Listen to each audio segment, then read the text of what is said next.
अच्छा student, concatenation and append को शुरू करते हैं।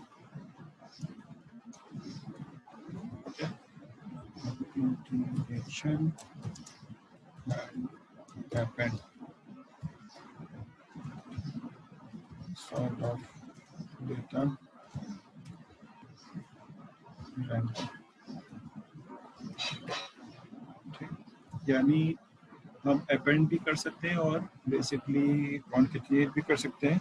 और इसका जो मेथड है pt dot concat same as np dot concatenation, यानी वहाँ पर कॉन्केटिनेशन कॉन्केटिनेट। तो ये बेसिकली दोनों सेम तरीके से वर्क करते हैं। और अगर आप np यानी numpy array पे चल रहे हैं तो वो कॉन्केटिनेट के नाम से है, और अगर आप डेटा फ्रेम पे हैं तो वो बेसिकली कॉन्केट के नाम से जो है वो वर्क करता है। सर एक सवाल है जो पूछें लगा सर डेटा रैंगलिंग का क्या मतलब है? रैंगलिंग का मतलब बेसिकली इसकी जो 6 पार्ट्स या 7 पार्ट्स के अंदर आते हैं। ठीक, तो बेसिकली नल वैल्यू को ख़त्म करना, वेरिएंस को कम करना, किसी भी एट्रीब्यूट्स के अंदर हाई वेरिएंस है। ठीक है, तो ये जो सारा डेटा के ऊपर मैनिपुलेशन हम कर रहे हैं, जिसको फीचर इंजीनियरिंग हम कह रहे हैं, वो रैंगलिंग की कैटेगरी के अंदर आता है।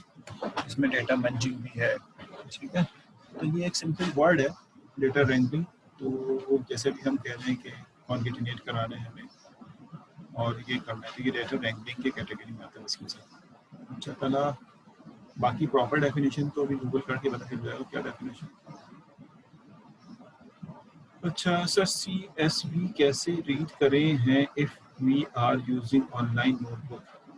ऑनलाइन नोटबुक को मैं प्रेफर ही नहीं करता। जब आपसे मैंने कहा जुपिटर करना है तो जुपिटर करना है, बस, अगली कोई बात ही नहीं है। Note go for online right now. ठीक है, तो मैं इन सब सवालों का जवाब दूंगा जब मैं आप मेरी इंस्ट्रक्शन को फॉलो करेंगे। अच्छा, ऑनलाइन का मतलब है कि आप जान छुड़ाना चाहते हैं ना, यार कौन इंस्टॉल करे, कौन मसला मसाइल को हल करे। You have to install Jupyter notebook. तो इस वजह से मैं ऑनलाइन वाले के लिए जवाब अभी नहीं दे सकता। वैसे तो ऑनलाइन में भी आप लिंक दे सकते हैं अपने डेस्कटॉप को, अपलोड करते हैं, उसके पास अपलोड करने का ऑप्शन होता है।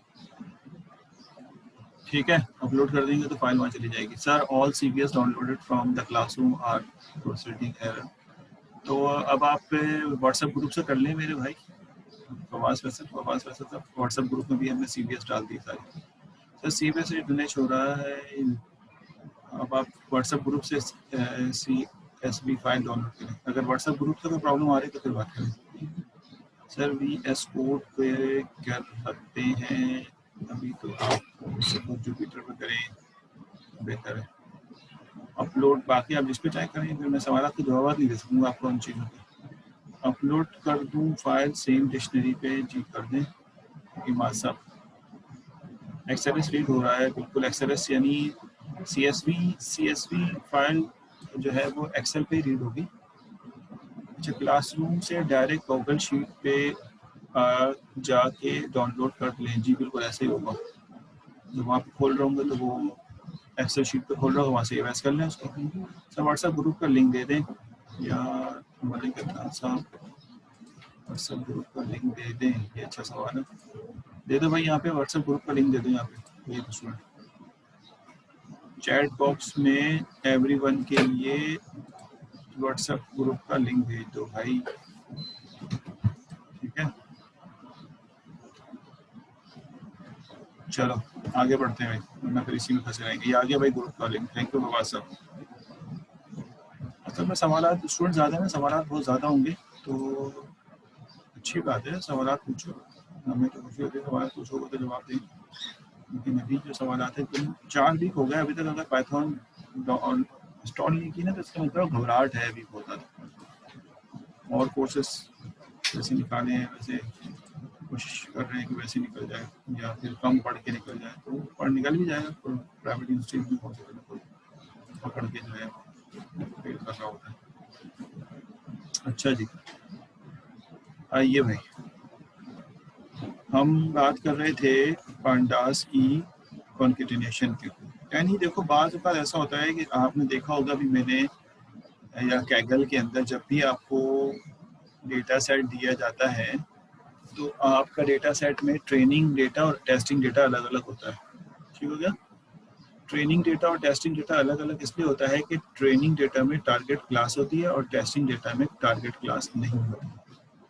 टारगेट क्लास का मतलब ये है कि कई एट्रीब्यूट्स को मिला के, जैसे अभी थोड़ी देर पहले हम देख रहे थे, मैं आपको दोबारा से ऊपर ले जाके दिखा देता हूँ कि जैसे ये है, तो कह रहे हैं इस तारीख को टेम्परेचर 32 था और विंड स्पीड 36 थी और टारगेट ये था कि उस दिन रेन हुई थी। अब अगर कोई पूछे कि 32 है और विंड स्पीड 45 है या 33 है तो बताओ रेन होगी नहीं होगी, तो वो बेसिकली ये टारगेट क्लास है इसकी। ठीक है, लेकिन टेस्ट डेटा जब होगा तो टेस्ट डेटा में टारगेट क्लास नहीं होगी। समझ आ रही बात है? अब लेकिन इशू ये है कि जो जिस तरह से मसाइल ट्रेन डेटा के अंदर होते हैं उसी तरह के मसाइल टेस्ट डेटा में हो सकते हैं। जो काम आप ट्रेन डेटा के अंदर करना चाहते हैं वो आप टेस्ट डेटा में करना चाहते हैं।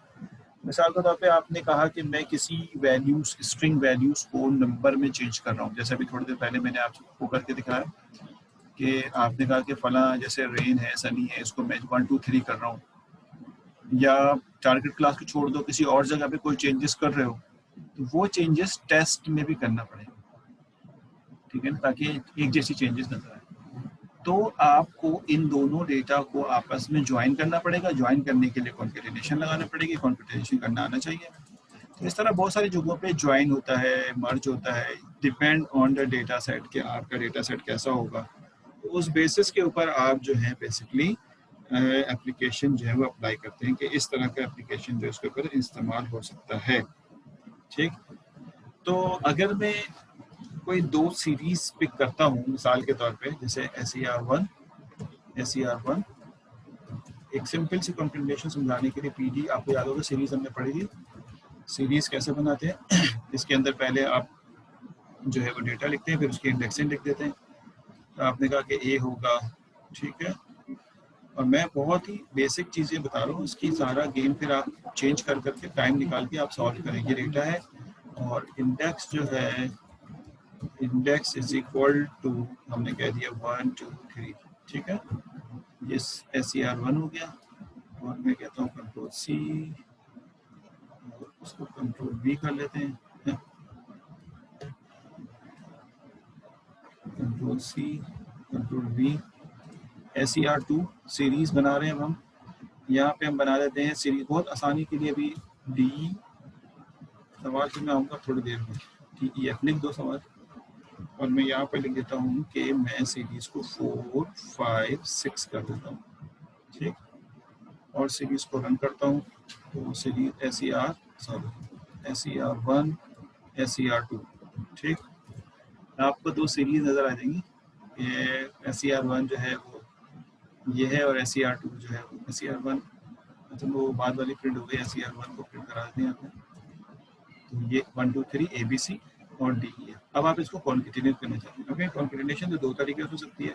अभी हमारा मकसद ये है कि ऊपर से नीचे की तरफ यानी 1 2 3 4 5 6 तक इस तरह चला जाए, तो हमारे लिए ये अच्छा होगा कि भाई ये कॉन्केटिनेशन जो है वो एक ही सीक्वेंस के अंदर जो है वो हो गई है। तो आप कहेंगे कि हम इसको कॉन्केटिनेट करना चाहिए तो इट्स वेरी इजी। क्या होगा, PD डॉट, ठीक, कॉन्केट के नाम से फंक्शन है, और आप इसको लिखेंगे SER1 अगर आप पहले SER1 को रखना चाहते हैं, फिर SER2, ठीक, उसके बाद आप उसको जब प्रिंट करेंगे तो आपको नजर आ जाएगा कि 1 2 3 और 4 5 6, ये बात समझ आ गई। तो ये बेसिकली एक के ऊपर दूसरा जो है वो प्रिंट हो गया। लेकिन अगर आप यहाँ पे इसको डिफरेंट तरीके से करना चाहें, आप कहें कि एक्सेस चलना चाहिए इक्वल टू 1, तो ये अगर एरर नहीं दे रहा तो आप देखें आपको किस तरह से इसने कॉन्केटिनेट करके दिया। आपको समझ आए, कुछ बिल्कुल कंफ्यूजन वाले पैटर्न पे आप आ गए। अगर ये क्या रिजल्ट दे रहा है देखें, क्योंकि आपने पहले ये जहन में रखा था कि ये ऊपर आ जाएगा और ये नीचे आ जाएगा, लेकिन अब आपके जहन में ये नहीं है। अब आपके जहन में ये है कि आप इसको पहले रॉ वाइज यानी नीचे की तरफ लेके आ रहे थे, अब कॉलम वाइज आपने इसको जो है वो कह लो कि कॉन्केटिनेट कराएं। तो आप देखें पहले क्या रिजल्ट को पहले एनालाइज करो। पहला रिजल्ट है A, ठीक है, और उसके सामने अगला आना चाहिए वो नहीं है, क्योंकि रिजल्ट तो उसके आगे है नहीं, फिर उसके बाद बी सामने, और इसी तरह डी ई एफ के पीछे वाले रिजल्ट्स यानी शुरू वाले रिजल्ट्स नहीं है। तो आपने इनको बेसिकली एक एक्स्ट्रा कॉलम लगा के जो है वो कॉन्केटिनेट कराए। जब एक्स्ट्रा कॉलम बनाएंगे और उस जगह पे डेटा नहीं होगा तो वो डेटा नहीं लिखा जाएगा। ठीक है, तो ये सोचना है कि कॉन्केटिनेशन कैसी बाय डिफॉल्ट जीरो है, यानी बाय डिफॉल्ट जीरो होती है, जीरो ना भी लिखो तब भी आपको जीरो ही नजर आता है। ठीक है, एक और इशू ये है कि अगर इसका इंडेक्स भी 1 मैं देख लेता हूँ 2 और 3 हो, ठीक, अगर इसका इंडेक्स भी 3 हो और मैं इसको प्रिंट करूँ तो आपको नजर आ रहा होगा कि डी ई एफ का इंडेक्स भी 1 2 3 है और एस ई आर का इंडेक्स भी 1 2 3 है। और अब अगर मैं इनको कॉन्केटिनेशन करता हूँ, ठीक है, तो आपको अब ये नजर 1 2 3 1 2 3 होना तो 1 2 3 4 5 6 चाहिए, लेकिन ये 1 2 3 1 2 3 कर दिया इसने। तो इसको हम किस तरह हैंडल करेंगे?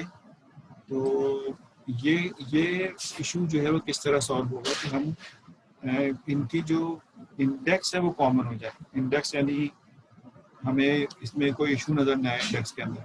तो गालिबन इसका एक पैरामीटर होता है जिसमें हम कहते हैं इग्नोर इंडेक्स।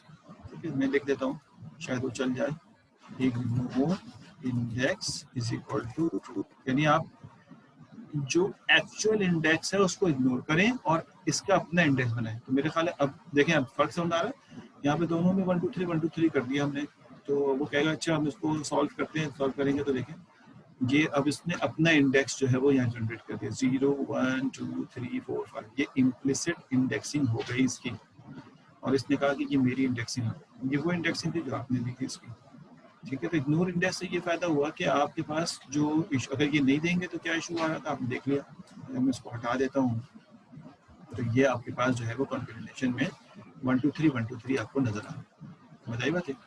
तो इस तरह से आपने इसको सीरीज को जो है वो कॉन्केटिनेट जो है वो कर लिया। क्लियर हो गई बात? ये सवाल देखता हूँ मैं, एक दो सवाल देख लेता हूँ फिर आगे बढ़ता हूँ। ये क्या है? पीएनजी क्या चीज़ है भाई? एरर डॉट पीएनजी फवाद साहब, तो एरर आ रहा है आपके पास। नो एरर डॉट पीएनजी देखता हूँ मैं आपके पास। अच्छा जी, एक्सेस 1 का क्या मतलब? एक एक्सेस 0, ये मैं भी कंफ्यूज आता हूँ, क्या एक रॉ वाइज होता है एक कॉलम वाइज होता है?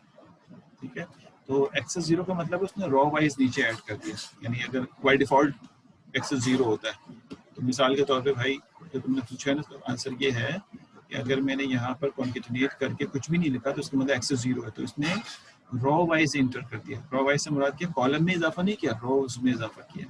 हालांकि इंडेक्सिंग को अगर हम छोड़ के देंगे, इंडेक्सिंग को इग्नोर भी करें यहाँ पे और अपनी इंडेक्सिंग के बजाय तो देखें रोज, लेकिन अगर मैं यहाँ पर इसको कॉलम और एक्सेस इज इक्वल टू 1 करूँ, तो अब मैं इसको फोर्स कर रहा हूँ कि तुम एक नया कॉलम बनाओ, यानी कॉलम वाइज ऐड करना है। तो कॉलम बनेगा तो वो किस तरह से होगा? वो ये कह रहा है कि ये बेसिकली इसका रिजल्ट जो है वो कुछ इस तरह से इसने शो किया है। ठीक है, 1 2 3 क्योंकि इंडेक्सिंग इसने अपनी इग्नोर कर रहा है, हमने इसने अपनी इंडेक्सिंग बनाई है। तो 0 1 और A D B E C F access के देने की वजह से। एक्सेस अगर हटा देंगे तो फिर ये डेफिनेटली डिफरेंट किस्म के, इग्नोर इंडेक्स हटा देंगे तो डेफिनेटली डिफरेंट किस्म के बिहेवियर। ये बिहेवियर आपने समझना है, अभी तो हम बहुत ही रफ किस्म के डेटा पर काम कर रहे हैं, बिहेवियर आप। तो ये बेसिकली इंडेक्स देख रहे हैं आप 1 2 3 दोनों के इंडेक्स सेम है ना ये वाले, इस बेसिस पे एक्सेस 1 पे इसने यहाँ पे ये शो कर दिया और 0 1 यहाँ पे जो है वो रिजल्ट ये शो कर दिया। अगर ये एक डेटा फ्रेम हो और डेटा फ्रेम के बेसिस पे ये काम करे तो फिर हम किस तरह ज्वाइन करेंगे? डेटा फ्रेम पे भी आ जाते हैं। ये मैं तो सिर्फ मेथड समझा रहा हूँ, बाकी इसके ऊपर गेम प्ले करना, अभी मैंने एक सवाल भी दिया आपके क्विज में भी, मतलब अभी जो क्विज दूंगा उसमें तो वो भी आप, मैं एक फंक्शन बनाता हूँ अपना make D F which is equal to column comma index. ठीक, उसके बाद इसने लिखा है data is equal to dictionary C colon str small C. ठीक, और ये प्लस का साइन इस पर इन दोनों को कॉन्केटिनेट करा रहा है, ये हमारा अभी टारगेट नहीं है। Of I which is equal to I. ठीक, उसके बाद इसी के अंदर ब्रैकेट के अंदर ही हम यहाँ पे लिख देते हैं स्पेस देके for i in i n d. फिर बाहर निकल के इस वजह से लिखते हैं, ये इसके नेस्टेड लूप में चला गया for c in columns, COLS columns. ठीक, उसके बाद यहाँ पे लिख देते हैं रिटर्न और PD डॉट डेटा, और हम डेटा फ्रेम बना रहे हैं, डेटा फ्रेम, और जो पास करेगा ना डेटा कॉमा IND जो भी यूज़र देगा, तो एरर नहीं होगा, तो ये बगैर एरर के बाद रन तो नहीं होगा, लेकिन बगैर एरर के बाहर चला जाएगा। अच्छा जी, एरर क्या आ रहा है, DF, ठीक है, तो DF कोई चीज़ नहीं होती, डेफिनेशन होता है, तो ये इसलिए एरर दे रहे हैं हम, एक डेफिनेशन यानी एक बना रहे हैं, तो अब एक कोई एरर नहीं है। मिसाल के तौर पर मैं कोई अगर वैल्यू पास करूँ यहाँ से, मिसाल के तौर पे मेक, अब मेरा फंक्शन बना लिया ना, इसके अपना बिल्डिंग फंक्शन बना लिया, मैं मिसाल के तौर पर मेक, मेरा नाम है मेक DF, और मैं इसमें से पास करता हूँ मिसाल के तौर पे कॉलन है ABC, ठीक, कॉमा, जो रेंज है वो मैं लिख देता हूँ, वरना मैं वैसे भी लिख सकता हूँ, ये बड़ा फ्लेक्सिबल है, रेंज 3, मैंने कहा ये पास किया मैंने, ये इस कॉलम में जाएगा और इससे रन कर मैं समझा दूंगा अभी थोड़ी देर में। तो लेकिन ये बेसिकली एक 2 डायमेंशनल डेटा फ्रेम जो डिज़ाइन हो गया। कॉन्केटिनेशन का मतलब ये है कि पहले सी यानी ए, और इसके साथ कॉन्केटिनेट हो रहा है आई का मतलब 1 यानी 0 से शुरू हो रहा है, तो ये दोनों मिलके बन जाएंगे A0, और ये सी अपनी यानी कि जो वैल्यू है वो अपनी जगह पर रखेगा, ये चेंज होगा तो A1 A2, इस तरह ये सारा डेटा जो है जनरेटर, मैं इसको समझा दूँगा। अभी तो ये हमने डिज़ाइन कर लिया, ठीक, हमारा मकसद है कॉन्केटिनेशन कराना, तो मैं इस बेसिस पे अगर एक DF1 जनरेट करता हूँ, मज़ीद मेक DF इसी से, वो कभी आगे अपने आप को चेंज भी करेंगे, दूसरे पैटर्न पे भी जाएंगे, AB, 1, 2, आप देखें इसको मैंने किस तरह से इनपुट दिया है इसको, ठीक है, AB, 1, 2, और अगर हम इसको रन करें तो इसको अगर एरर नहीं है तो चलना चाहिए DF को, ये क्या हुआ,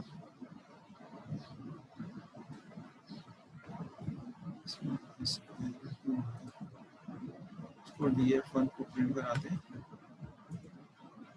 ये DF1 आ गया, ठीक है, देखें A1, पहले में AB, यानी ये AB इसके जो है ये बेसिकली 2 कॉलम बन गए, और यहाँ पर इसके 1 और 2 2 रोज आ गए, A1 AB1 A2 B2, यही हम चलाते हैं,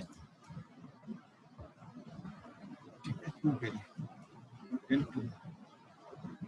आ गया 2, मेक, इसको हम AB रखें और इसको अगर चेंज कर दें 3 4 मिसाल के तौर पर, तो आपके पास आ जाएगा this A3 AB3 A4 B4। अब अगर आप इनको कॉन्केटिनेट करते हैं, मिसाल के तौर पर कहते हैं कि मैं इन दोनों को कॉन्केटिनेट करता हूँ, PG डॉट कॉन्केटिनेट कॉन्केट, ठीक है, अब आप कहते हैं कि कॉन्केट किसको करना है आपने, DF1 को DF2 से, क्या होगा आंसर, जी सर वेट कर रहा हूँ, आंसर क्या आएगा, अगर मैं इस तरह डायरेक्ट कॉन्केट करता हूँ तो क्या आंसर आना चाहिए,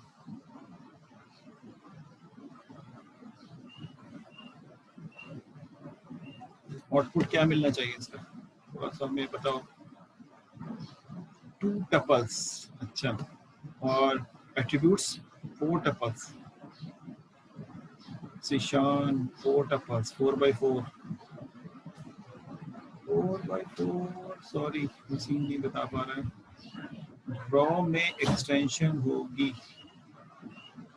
रवाहा, सैयद वलीद, 4 कॉलम, हाँ ये सही है, वसीम सही बता रहे हैं, 4 टपल्स 2 कॉलम्स, जी सर, चलें, अच्छा मैं इसको इंटर करता हूँ, और आप में से शायद काफ़ी लोगों ने सही बता दिया, ठीक है सुशांत, ये देखें क्योंकि ये रॉ में इजाफा करेगा और DF1 के डेटा को पहले लिखेगा और उसके नीचे DF डेटा को बाद में लिखेगा, अगर मैं यहाँ पर इसको भी 1 2 कर दूँ तो ठीक है, 1 2 करने के बाद और इसको CD कर दूँ, चलो इसको CD कर दूँ, ठीक है, तो मेरे पास क्या रिजल्ट आएगा, ये CD हो गया, अब क्या रिजल्ट आएगा, अभी तो इसी तरह चला लें, ये 1 2 ही है, उसको मैंने 1 2 कर दिया है, ऊपर वाला भी 1 2 है, ठीक है, लेकिन मैंने इसको CD कर दिया, अब रिजल्ट में क्या चेंज आएगा,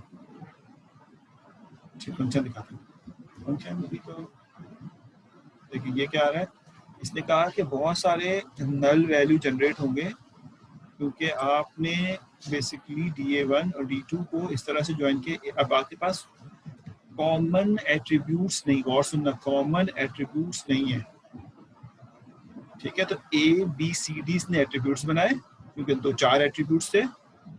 देखो CD को नीचे तो ले आएगा लेकिन एट्रीब्यूट्स तो बनाएगा ना उसके। मेरी बात समझ में आ रही है? मैं इसको दोबारा थोड़ा सा ऊपर करता हूँ। देखिए AB के एट्रीब्यूट्स और CD के एट्रीब्यूट्स तो बनाएगा ना वो। इसके नीचे लाके तो एट्रीब्यूट्स नहीं भी लिख देगा ना इस तरह से कि अगर हमारे जहन में यूं हो कि वो यूं कर देगा कि AB, ठीक है, और फिर उसका डेटा 1 2 3 4, फिर CD, और फिर उसके बाद ऐसा तो नहीं करेगा ना।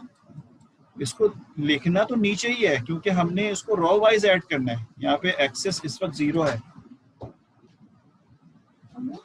एक्सेस इस वक्त 0 है, तो ऐड तो सिर्फ रॉ वाइज ही करना है। तो वो करेगा क्या, AB, आप लोगों CD, अब सुनना गौर से, पहले इसके डेटा को लिखेगा। इसके डेटा को जो लिखेगा, 4 data A1 B1 A2 B2, तो उस वक्त यहाँ पे कुछ भी नहीं होगा, यहाँ NaN आ जाएगा। और उसके बाद जब इसके डेटा को लिखेगा C1 D1 C2 D2, तो यहाँ पर बेसिकली जो है वो NaN आ जाएगा। लिखना उसने नीचे ही है। तो बेसिकली अंडरस्टैंडिंग डेवलप करो क्या हो क्या रहा है, वो इम्पोर्टेंट है। तो हुआ क्या कि अब आगे यार इसने तो आगे कॉलम बढ़ा दे, उसकी मजबूरी है, आपने डिफरेंट कॉलम दिया, कॉलम बढ़ा दिया। अगर आप कॉलम डिफरेंट नहीं देते, जैसे मैंने, इसीलिए मैंने कॉलम डिफरेंट किया ना इसका, अगर आप कॉलम डिफरेंट नहीं देते, इतना इंटेलिजेंट तो ये है ना AB, तो आप कॉलम अगर डिफरेंट नहीं देते और यहाँ पर इसको, ये तो फिर सेम ही रह जाता, सिर्फ यहाँ पे AB दोनों सेम आ जाते हैं ना, A1 A2, तो यहाँ पे कम से कम इसको चेंज तो करो वैल्यू को। तो यहाँ पे मैं क्या 3 4 जैसे मैंने किया था, तो ये बेसिकली अब आपके पास आ गया दिस वन 3 4। और जब इसको चलाऊंगा तो डेफिनेटली उसने इतना डिटेक्ट कर लिया कि 2 ही कॉलम है, तो उसके नीचे उसको एडजस्ट करना आसान हो गया, ठीक है। तो उसको नीचे एडजस्ट करना आसान हो गया ABC। अब आप एक चीज पे गौर करें, और ये मैंने भी इतनी सारी ट्रिक पे नहीं चलाया, ये सब अभी मतलब एक जनरल कॉन्सेप्ट है, एरर आएगा सही करने की कोशिश करेंगे। अगर मैं इसको 1 2 रखूं, ये उसी तरह लर्न होगा एक दफा, तो कम से कम अपनी मर्जी से ना। इसको मैं BC कर दूं तो क्या होगा, ये सवाल है। BC, अब समझ रहे हो? BC करने का मतलब ये हुआ कि एक एट्रीब्यूट कॉमन आ गया बीच में। यानी अगर मैं यहाँ पे रन करता हूँ, तो देखो ये एक एट्रीब्यूट, ये वाला B, इसका एंड इसका शुरू सेम हो गया। तो अब ये इसको कंबाइन करने पे क्या करेगा, ये इस वक्त मैं भी शायद थोड़ा सा फौरन आंसर ना दे सकूं।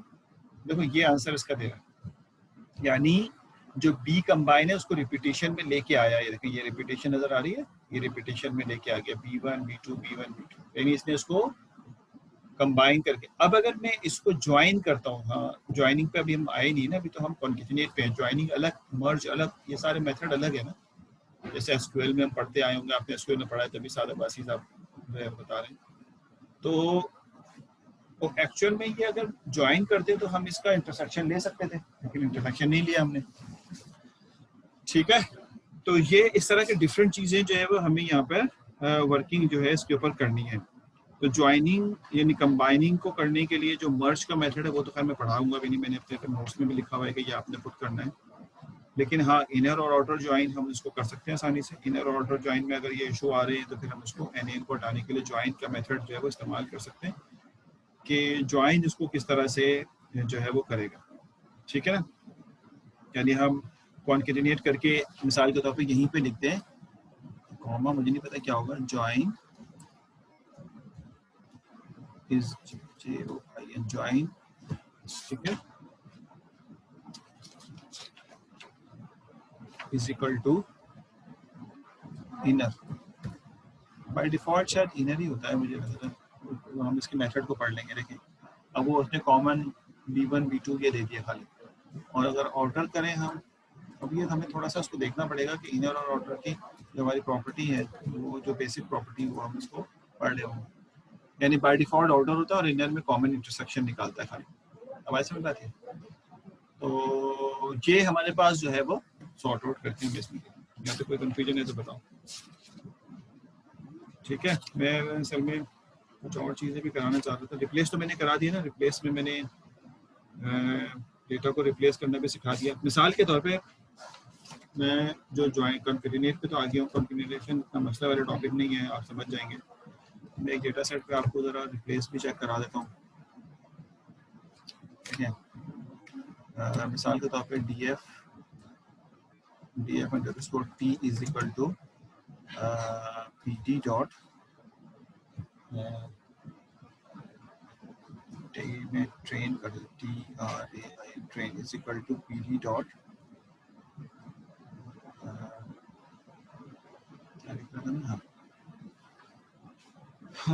read underscore CSV bracket computation Titanic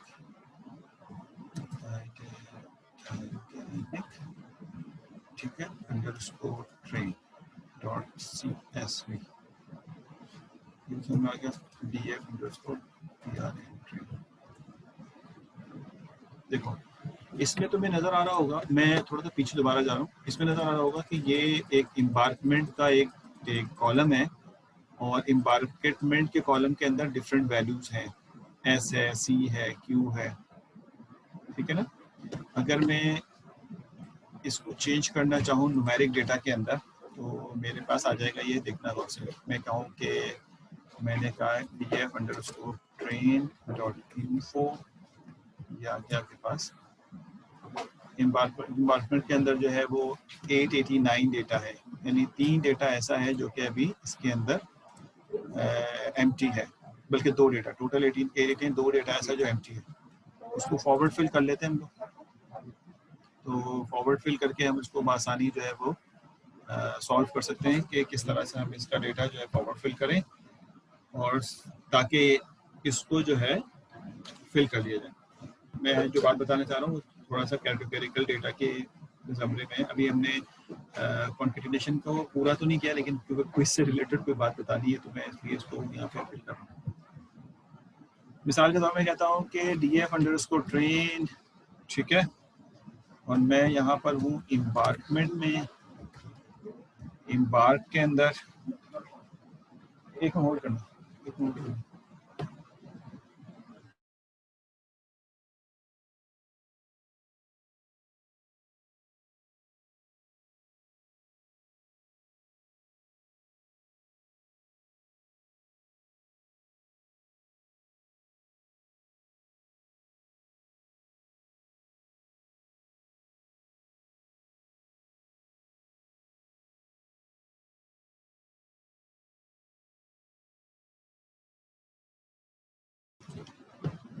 अच्छा, कॉन्केटिनेट को रख के मैं दोबारा से रिप्लेस पे इसलिए आ गया हूँ कि मुझे थोड़ा सा सवाल को ना, जो क्विज दिया उसमें सवाल होगा तो उसमें आपको कंफ्यूजन ना हो। वैसे तो मैंने रिप्लेस करवा दिया था, फिर भी मैं इसमें भी समझा दूँ। तो आपने कहा कि पहले हम इसको एम्बार्क के अंदर फॉरवर्ड फिल करके उसको फिल कर लेते हैं। 2 डेटा है हमारे पास तो हम उसको फिल कर लेते हैं।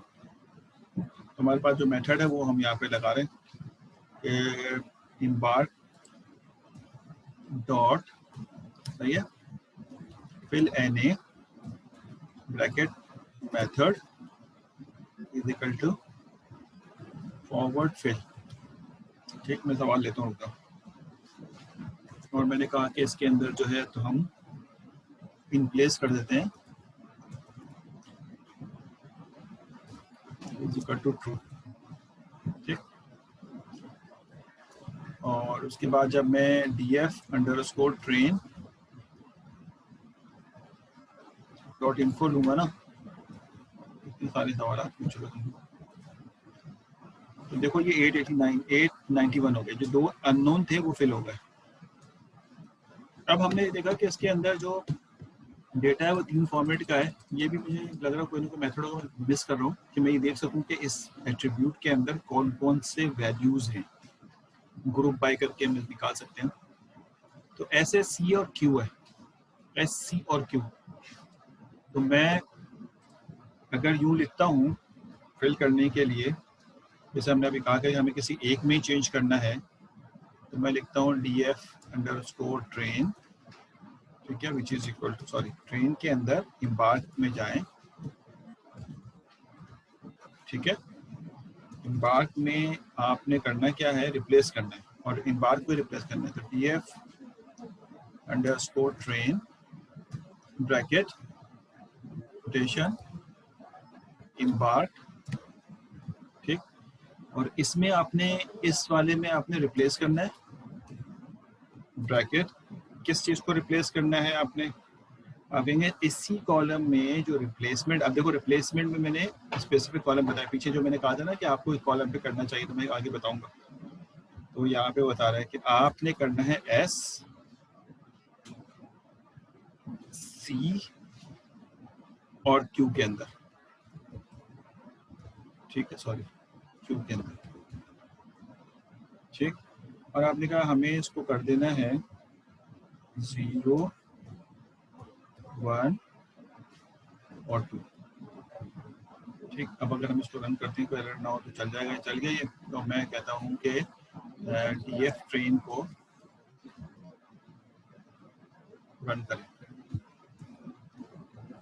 देखिए DF ट्रेन 0 1 2 3 हो गया, ठीक है, 0 1 2 3 हमें नजर आ रहा है DF ट्रेन, ठीक है ये। लेकिन बेसिकली ये जो प्रोसीजर है ना, ये इतना अच्छा है। अगर 6 7 8 वैल्यू होती फिर क्या होता, तो हमें ढूंढना पड़ता कौन सी वैल्यूज है। फिर इसके अंदर अगर 6 7 8 वैल्यूज होती तो इसके वेरिएंस बढ़ जाता। तो बेसिकली ये जो मेथड है ये है तो सही, इनिशियल स्टेज पे तो हमें यही सीखना है कि हम किस तरह से मैपिंग करते हैं। लेकिन इसके लिए जो कैटेगोरिकल डेटा होता है उसको बेसिकली 2 तरीकों से हम हैंडल करते हैं। उसमें एक को कहते हैं वन हॉट इनकोडिंग, दूसरे को कहते हैं डमी इनकोडिंग, जो हमें सीखना है वो हम इंशाल्लाह नेक्स्ट क्लास में करेंगे। मैं आपको टास्क दे देता हूँ आपके सवाल लेके। हाँ कोड दिखाया तो ये रहा कोड, आगे कोड,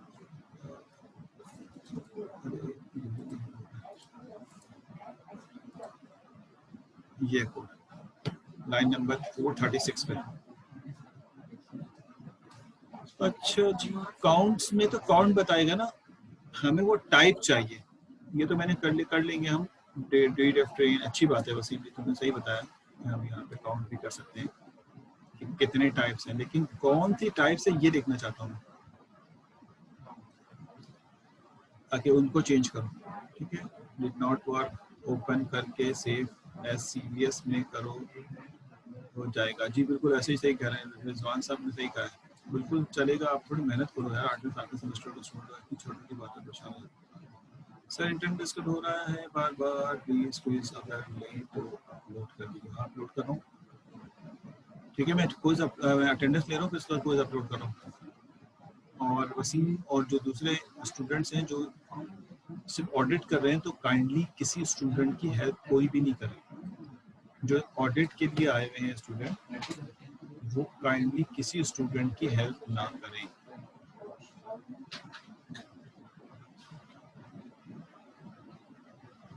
मैं कर देता हूँ, फाइल अपलोड कर देता हूँ, मैं अभी कर देता हूँ। और जो क्विज के सवाल का फाइल है वो भी अपलोड कर देता हूँ, चारों फाइल अपलोड।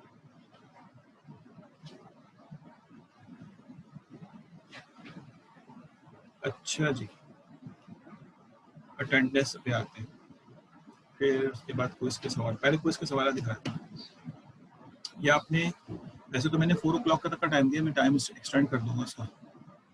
मैं क्विज के सवाल ओपन करता हूँ।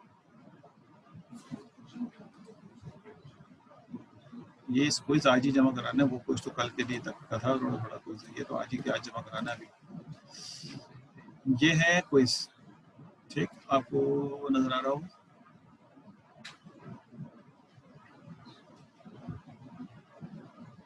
गूगल क्लासरूम कोड थोड़ी देर में देता हूँ। सवाल पढ़ दूँ या फिर आप एक एक सवाल को पढ़ लें। पहले क्विज सामने आपके, quiz number 2, pandas online quiz, avoiding कॉपिंग the other student quiz or do not become a facilitator for any other student. For both cases, you will get 0 marks. You are advised to submit a single PDF file in which all answers should in the sequential format. Format से अच्छा word है order, ठीक है,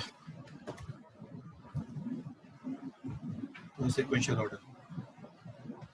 अब मैं आता हूँ सारी चीज़। अब पहला सवाल है, read the Titanic training data set. Data set यहाँ लिखा हुआ था, यहाँ लिखने की जरूरत नहीं, data set, and give answers of the following using pandas function. Pandas के फंक्शन को इस्तेमाल करके इनके आंसर्स देने। टाइटैनिक का आपने ट्रेनिंग डेटा सेट आपने रीड करना है। कह रहा है find how many attributes and tuples are there. आप कोड भी शो करेंगे, इसका आंसर भी लिखेंगे कि मैंने ये कोड से ये चीज बात की है, इसके आंसर के नीचे ये चीज आनी चाहिए। What is the data type of each attributes. आप डेटा टाइप को निकालने का जो भी मेथड इस्तेमाल करते हैं उसका कोड और उससे जो डेटा टाइप आएगी वो आप बता देंगे कि ये आएगी। How many attributes have null values. Null values के लिए क्या करेंगे आपको बता देंगे आप, और आंसर दोनों टाइपिंग और इमेज दोनों सामने होनी चाहिए। आप देखें क्या लिखा हुआ है, separate the target attribute survive. उस टाइटैनिक के डेटा सेट को आप एनालाइज करेंगे, उसमें सर्वाइव का एक कॉलम है, वो एक टारगेट वैल्यू है, उसको डेटा फ्रेम से अलग कर दें। सेपरेट द टारगेट वैल्यू, और सेपरेट लिखना से अच्छा वर्ड है रिमूव। ठीक है, remove the target attribute from data frame. ठीक है, अभी मैं कोई सवाल नहीं पढ़ रहा, अभी आप मेरे सवाल सुनिए, फिर बाद में बोलेंगे सर ये बता दें। फिर उसके बाद अगला सवाल है पांचवा, concatenate the training and training दो दफा हो गया,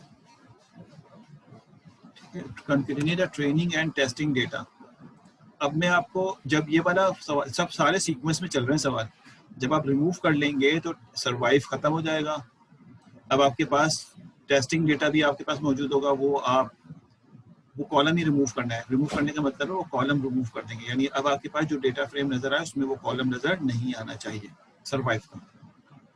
ठीक है, तो रिमूव करेंगे इसको, सर्वाइव के कॉलम। तो ये इसलिए रिमूव करवाया कि टेस्टिंग डेटा में ये टारगेट क्लास नहीं होगी। अब आपका टारगेट क्लास यानी आपका ट्रेन डेटा और टेस्ट डेटा के एट्रीब्यूट सेम हो गए, लेकिन अगर ये रिमूव नहीं करते तो एक एक्स्ट्रा कॉलम होता। अब जब सेम हो गए तो आपसे क्या सवाल पूछ रहा है, इन विच फॉर्मेट, कह रहा है concatenate the training and testing data. Testing data आपको अवेलेबल होगा, तो आपको इन दोनों को concatenate, in which format will you concatenate column और रॉ एंड वाई। आप किस चीज को प्रिफेयर करेंगे इस दफा कॉन्केटिनेट कराने, आप बताएंगे क्यों। Convert the sex attribute string value into the number by using the replace and dummies method। अच्छा, dummies method मैंने पढ़ाया नहीं तो आप सिर्फ replace method से कर देंगे। ठीक हो गया। fill age null values, fill null values, इसको इस तरह लिख लेते हैं, fill null values in age attributes। ठीक है, in age using attribute method of fill any function।